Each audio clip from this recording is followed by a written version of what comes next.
فرمایا وَإِذَا سَأَلَكَ عِبَادِي أَنِّي فَإِنِّي قَرِيب، محبوب جب میرے بندے آپ کی بارگاہ میں آ کے میرے بارے میں پوچھے نا تو ان سے کہہ دینا میں ان کے قریب ہی ہوں، قریب ہی ہوں۔ دلیل کیا ہے؟ یہ جب بھی مجھ سے دعا مانگیں گے میں ان کی دعاؤں کو قبول فرماؤں گا، میں ان کے قریب ہوں، میں ان کے قریب ہوں۔ یہ جب بھی دعا مانگیں گے نا میں قبول کروں گا، میں ان کے قریب ہوں۔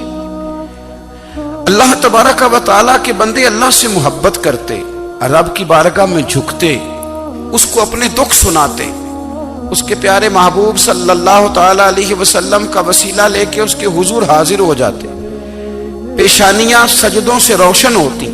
ہم نہ ہر چیز کے لیے وقت نکالتے ہیں، ہر چیز کے لیے، لیکن عبادت کے لیے وقت نہیں نکالتے۔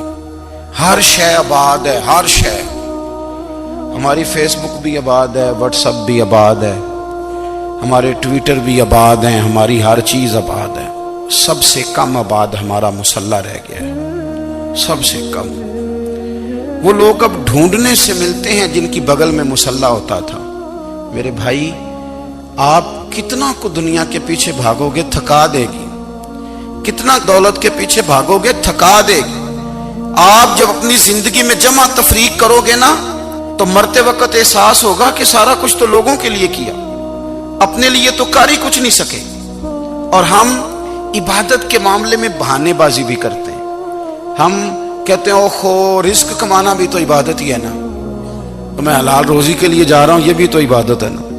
میری طرح کے لوگ کہہ دیتے ہیں کہ میں سویرے اٹھ کے مدرسے میں کچھ اسباق دیکھتا ہوں تو یہ بھی تو عبادت ہے، میں بیان کرنے کے لیے مطالعہ کرتا ہوں تو یہ بھی تو عبادت ہے نا، اتنے لمبے سفر کر کے ملک میں دنیا میں گھومتا ہوں تو یہ بھی تو میں عبادت ہی کر رہا ہوں۔ اب اسپیشل نفلوں کے لیے وقت کس طرح نکلے، اسپیشل کر کے تسبیح میں کیسے چلاؤں، میں سارا کچھ ہم بہانے بنا لیتے ہیں نا۔ میرا سوال یہ ہے کہ یہ ساری باتیں صحابہ کو، نبی کریم کو، دیگر لوگوں کو بھی تو پتہ تھی نا، لیکن آپ غور تو کریں 23 سال حضور کو وقت ملا، مختصر وقت ظاہراً تبلیغ کرنے کے لیے، پوری دنیا میں دین بھی پھیلانا ہے۔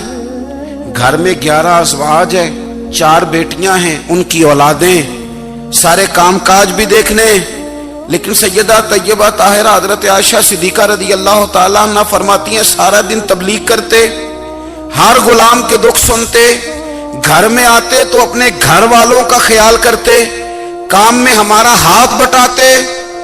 قربان جاؤں، کہتی ہیں زمانہ سارا سو جاتا لیکن آمنہ کے لال مصلی بچھا لیتے۔ دنیا سو گئی، ساری سب سو گئے، جو خدام تھے، وہ جو غلام تھے وہ سو گئے۔ صحیح مسلم میں لفظ ملیں گے، سیدہ پاک فرماتی ہیں او میرے نبی کے غلاموں، میں نے یہ رنگ بھی دیکھا ہے کہ حضور نے اتنا کھڑے رہے، اتنا قیام کیا، اتنا قیام کیا کہ مقدس پیروں میں ورم آ گئے، سوج گئے پیر، اتنے بڑے۔ دل پہ ہاتھ رکھ کے نہیں بتا سکتا کہ میرے کبھی نماز میں پیر سوج گئے، کوئی نہیں بتا سکتا۔ بچوں کی روٹی کماتے تھک گئے بات الگ ہے، ہم سیر کرنے گئے تو تھک گئے بات الگ ہے، لیکن عبادت میں یہ بھی تو مسلم شریف ہے نا، یہ بھی تو دین ہے نا، یہ بھی تو حضور کی سنت ہے، یہ بھی تو وہ چیز ہے جو کریم کی آنکھوں کی ٹھنڈک ہے۔ سیدہ فرماتی ہیں پیروں میں ورم آ گئے، اور ساری رات ہی حضور نے نماز پڑھی اور ایک ہی آیت بار بار دہرائی۔ مسجد نبوی میں بلال حبشی نے فجر کی اذان دے دی اور حضور ابھی مصلی پہ تھے، کریم فارغ ہوئے، میں نے عرض کی یا رسول اللہ صلی اللہ علیہ وسلم آپ کے تو صدقے اللہ اگلے پچھلوں کے گناہ معاف کرے گا، تو آپ اتنی آہوزاری کیوں فرماتے ہیں؟ آپ تو شفیع ہیں، آپ تو انبیاء کے امام ہیں۔ تو حضور نے فرمایا عائشہ تم نے گنوایا ہے نا میرے اللہ کی مجھ پر کتنی رحمت ہے، افلا اکون عبدا شکورا، فرمایا اگر اس نے اتنی نعمتیں دی ہیں تو کیا میں اس کا شکر گزار بندہ نہ بنوں، میں شکر گزار بندہ نہ بنوں اس کا؟ پھر اگر اتنی نعمتیں اس نے دی ہیں، مجھے اتنا نوازا ہے، تو پھر میں اس کے سامنے سجدے نہ کروں؟ او میرے بھائی، بڑے قابل فخر لوگ ہیں ہم کہ ہم نبی پاک کے غلام ہیں، ہم قابل فخر ہیں کہ نبی کریم کے غلام ہیں، کیا کبھی اس غلامی کے شکرانے میں بھی 2 نفل پڑھے کہ یا اللہ تیرا شکر ہے تو نے ہمیں حضور کا غلام بنایا ہے؟ یاد رکھیں کہ اپنی روحانی زندگی کو آباد کریں، استغفار پڑھیں، تسبیحات کریں۔ حضرت عبداللہ ابن عمر رضی اللہ تعالیٰ عنہ حضرت عمر کے صاحبزادے، مکہ مکرمہ میں ان کی قبر ہے۔ میں نے جب انہیں پڑھا تو مجھے ان سے بڑا پیار ہو گیا، لیکن آپ کو پتہ ہے وہاں جا کے کسی شخص کا مزار تلاش کرنا یا پوچھنا ایک مشکل کام ہوتا ہے۔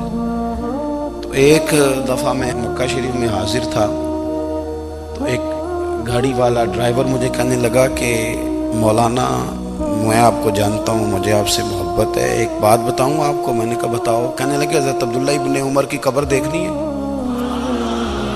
میں نے کہا یہ تو نہیں کہہ رہا، یہ کسی نے بندوبست کرایا ہے، یہ اللہ نے تیرے دل میں بات ڈالی ہے، یہ ہو گیا، تو لے چل مجھے۔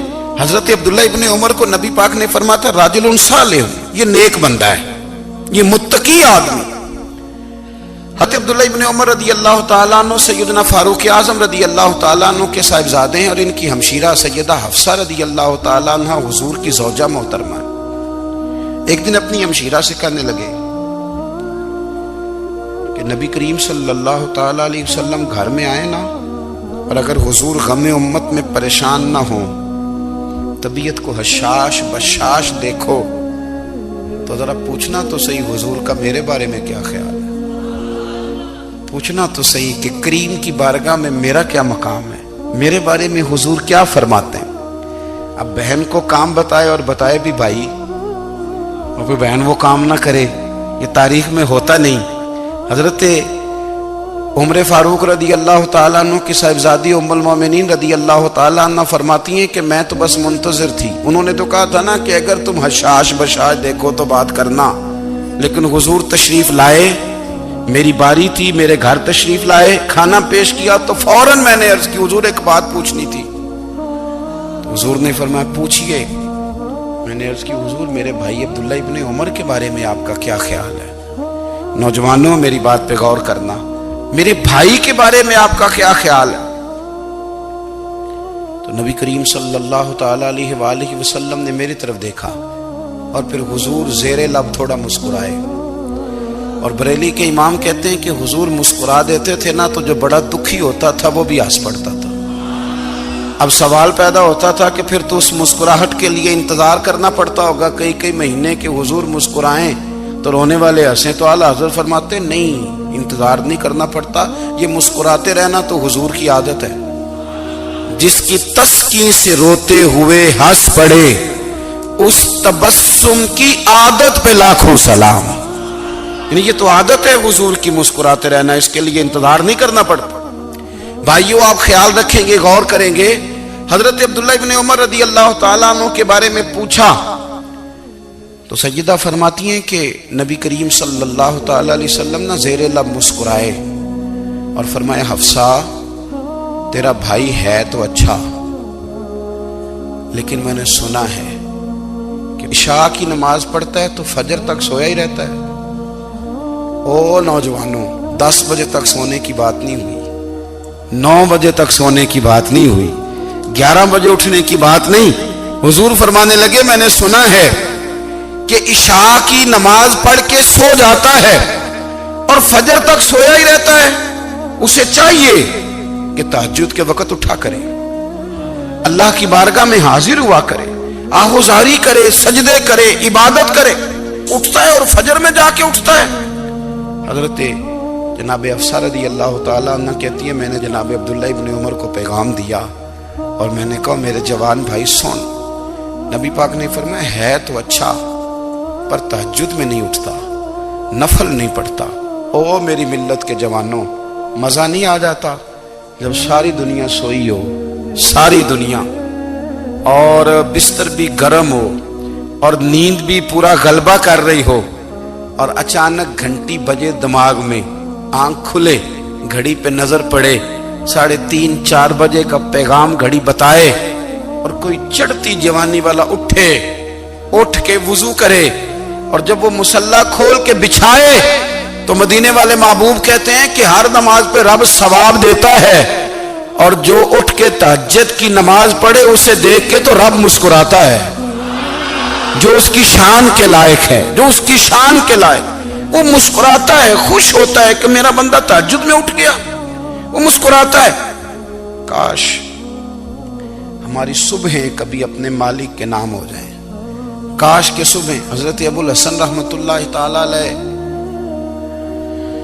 حضرت معاذ ابن جبل رضی اللہ تعالیٰ عنہ کے پاس بیٹھا کرتے تھے، فرماتے ہیں ان سے جو پیار بڑھا تو پھر میرا مصلی سے بھی بڑھ گیا۔ تابعی ہیں، فرماتے ہیں صحابی رسول سے محبت ہوئی تو ذکر سے بھی ہو گئی، پھر درود شریف سے بھی ہو گئی، محبت ان سے بڑھی تو پھر اللہ نے مسجد کا پیار بھی بڑھا دیا۔ آپ فرماتے ہیں کہ میری ہر وقت بھی یہ چاہتی تھی کہ بس اللہ اللہ کروں، بس اللہ اللہ کروں، بس نہ میں ذرا تھوڑی جان چھڑاؤں لوگوں سے، کوئی 10 منٹ ملے تو میں کوئی 4 نفل پڑھ لوں، میں تھوڑا سا نہ بچوں لوگوں سے، اور مجھے تسبیح ملے تو میں نہ کچھ 400-500 دفعہ استغفار پڑھوں، سبحان اللہ، الحمدللہ، اللہ اکبر، لا حول ولا قوت الا باللہ، میں نہ تسبیحات پڑھوں۔ فرماتے ہیں کہ بچے تھے گھر میں 6-7، غربت تھی، کام ملتا کوئی نہیں تھا، اور میں کام چور نہیں تھا، کام ڈھونڈتا تھا، پر اللہ کی قدرت کے کام نہیں ملتا تھا۔ فرماتے ہیں کہ میں نے ایک دن اپنی اہلیہ سے کہا کہ آج میں پھر جاتا ہوں کام ڈھونڈنے، تو میری بیوی بڑی فرما بردار تھی، پر اس دن نہ غربت کے ہاتھوں تنگ آ کے کہنے لگی آج نانا کوئی تو چیز لے کے آیا، تو مجھ سے بچوں کی بھوک نہیں دیکھی جاتی، یہ سب روگاں دا روگ محمد جس دا نام غریبی، کنڈ بلا کے لنگ جاندے نہیں دوست یار قریبی، آج نہ کچھ لے کے آیا تو میں بچے لے کے چلی جاؤں گی۔ شیخ فرماتے ہیں کہ میں بڑا پریشان گھر سے نکلا، پر میں نے صبح سے لے کے زور تک کام ڈھونڈا، کام ملا کوئی نہیں، تو میرے دل میں خیال آیا چلو کام نہیں ملتا تو اللہ اللہ تو کرے نا، چلو بندوں کی مزدوری نہیں ملتی تو رب کریم کی عبادت ہی کرتے ہیں۔ فرماتے ہیں کہ میں نے نا فرات کے پانی سے وضو کیا، نہر کے، شدید دھوپ تھی، ساتھ ریت تھی اور ریت تپ رہی تھی، میں نے اپنا رومال وہیں مصلی کے طور پر بچھا لیا، اور فرماتے ہیں کہ زور سے لے کر عصر تک نماز پڑھی، دھوپ بھی پورے زور پہ، پر میرے سجدے کا ذوق بھی پورے زور پہ۔ فرماتے ہیں سورج بھی چمک رہا ہے اور رب کی عبادت کا ذوق بھی پورے زور پہ، میں سجدہ کروں تو پھر میرا اٹھانے کو جی نہ چاہے۔ میرے استاد لکھا کرتے تھے، یہ ان کا شعر ہے، وہ کہا کرتے تھے مجھے سوز دے، مجھے ساز دے، اور مجھے نیم شب کا نیاز دے، دم سجدہ خود کو میں توڑ دوں، مجھے ایسا ذوق نماز دے، اور میں تیری بہار کا پھول ہوں، میں کھلا بھی ہوں تو تیرے لیے، مجھے میری شاخ سے توڑ لے، مجھے اپنی زلف کا ناز دے۔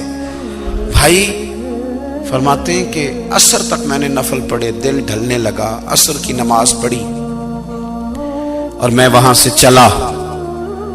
اب میں جب نکلنے لگا تو دل میں خیال آیا کہ چھوٹی چھوٹی دیواریں ہیں گھر کی، بغیر کچھ لیے جاؤں گا تو بیوی دور سے دیکھے گی تو شور کرے گی کہ پھر خالی ہاتھ آ گیا ہے۔ کہتے میں نے اپنے اسی رومال میں جس پہ میں نے نماز پڑھی تھی نا، رومال میں کیا کھیدے پنجابی جی صافہ، کہتے ہیں اسی میں نا میں نے کچھ ریت بھر لی کہ وہ دور سے دیکھے گی تو سمجھے گی کچھ لے کے آیا ہے، چلو جا کے اسے بتا دوں گا کہ آج پھر مزدوری نہیں ملی۔